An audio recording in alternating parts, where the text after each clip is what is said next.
bir daha hər vaxtınız xeyir olsun. Biz gördüyünüz kimi vətəndaşın şikayəti əsnasında gəldik. Hal-hazırda operatorumuzdan xahiş edirəm götürsün.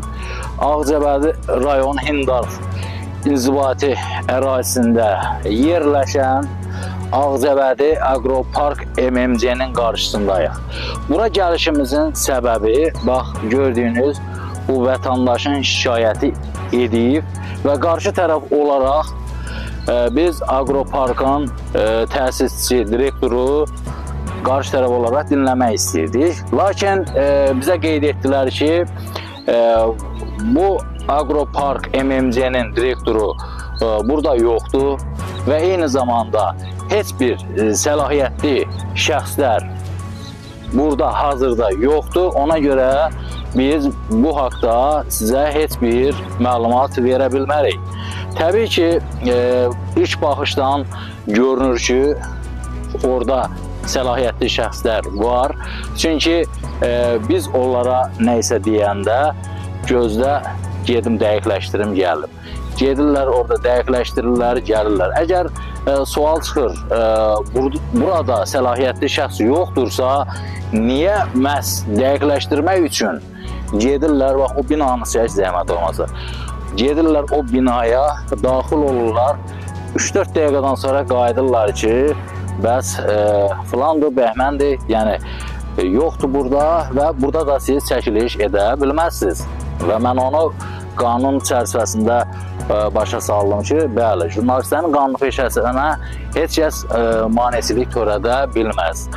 Əgər bu günlərin qarşı tərəf olaraq Ağcabədi Agropark MMC-nin səlahiyyətli şəxsləri bizə qarşı tərəf kimi mövqeyi bildirmirsə, artıq biz heç nə deyə bilmərik.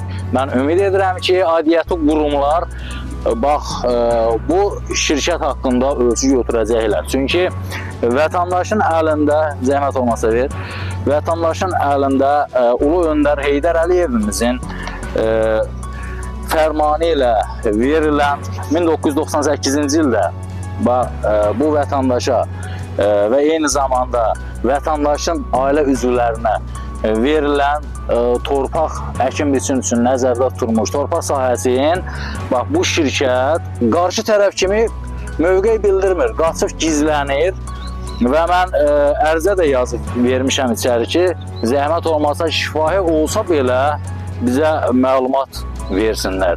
Çünki sabahların bu məsələ məhkəmə qarşısına çıxanda buradan deyirəm, mən buradayam, Ağcabədi Agroparkın qarşısındayam və burada mənim müraciətlərim var, qeydiyyata alıblar və qarşıma da heç kəs çıxmır. Qarşı tərəf olaraq mövqeyi bildirmirlər. Bu da o deməkdir ki, burada hər hansı bir saxtakarlıq var deyə heç kəs çıxıb nəysə deyə bilmir. Əgər düzdülərsə çıxsınlar, desinlər ki, qardaş, biz bu kişidən bu torpağı almışıq və yaxud bizə bağışlayıb.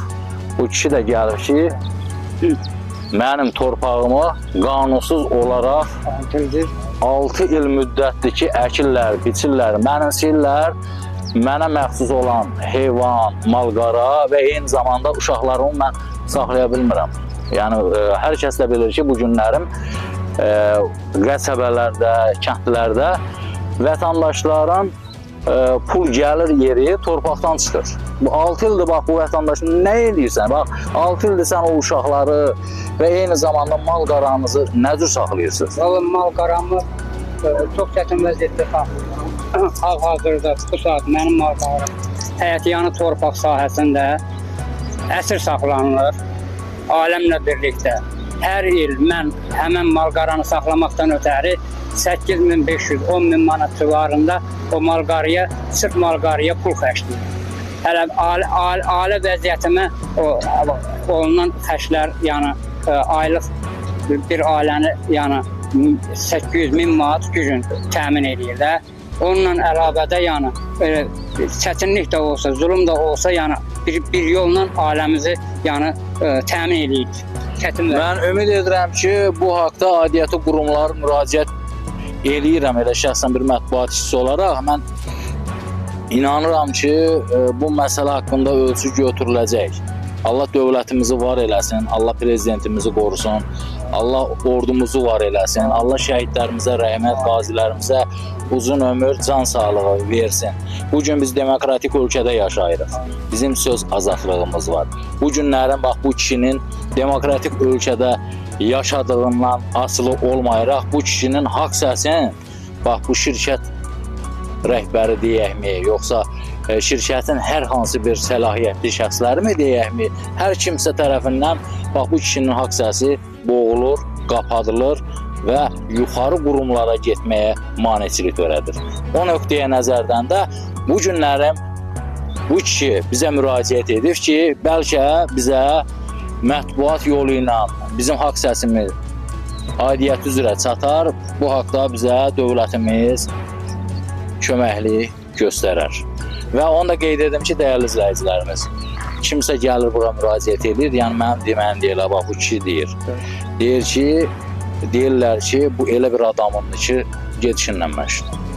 Get başını sal aşağı, gedişinlə Hər məşğul. dəfə gələndə o qaydada, yəni gəlmişəm bura dəfələrlə, Cəmşid Ağayev direktordur, Etibar Kərimovdur, burada səlahiyyətli nümayəndə Qasımov Azərdir. Deyirlər ki, get öz işinə məşğul ol. Bura elə bir şəxsə, elə bir vətəndaşa məxsusdur ki, yəni bura sənin heç cürə əlin girə bilməz.